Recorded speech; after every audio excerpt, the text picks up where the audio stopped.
पंजाब की तारीख में पहली बार जेलों में कैद मुल्जिमान की बेटियों की शादियों के अखराजात अब हुकूमत बर्दाश्त करेगी। ये किस तरह मुमकिन हो सकेगा और पंजाब हुकूमत एक शादी पर कितने अखराजात करेगी, तफसील जानते हैं जाफ़र बिनियार से जो इस वक्त IG जेल के हमरा मौजूद हैं। जाफ़र बताइएगा। जी बिल्कुल, तारीख में पहली मरतबा जेलों में कैद मुल्ज़मान जो होंगे उनकी बेटियों की शादी करवाई जाएगी।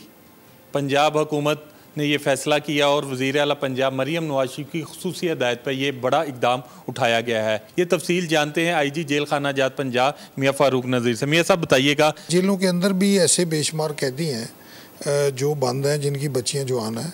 और दूसरा ये है कि जब बंदा घर में कमाने वाला जेल में आ जाता है तो पीछे कोई उनका मुआशी जो है ना जी, वो कोई सोर्स नहीं होता कि वो अपनी जिम्मेदारियाँ पूरी कर सकें।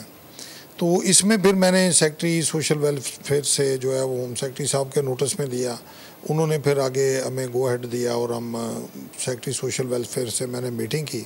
तो इसमें फिर हमने अपना जो है जेलों का जो है 1000 का जो है वो कोटा लिया उनसे कि जो कैदी हैं उनको भी इस स्कीम में शामिल किया जाए। और ये पाकिस्तान की तारीख में पहली दफ़ा हो रहा है। तो उनको हुकूमत पंजाब की तरफ से जो है वो 3 लाख रुपया और बारात का और घर वालों का एक नंबर फिक्स है, वो खाने का भी इंतज़ाम होगा। जी IG जेल खाना जात पंजाब मियाँ फ़ारूक नज़ीर, उनका यही कहना था कि कैदियों की दाद रसी हो सकेगी। जाफर, बहुत शुक्रिया आपका। सब्सक्राइब करें और बेल दबाएं ताकि कोई खबर रह न जाए।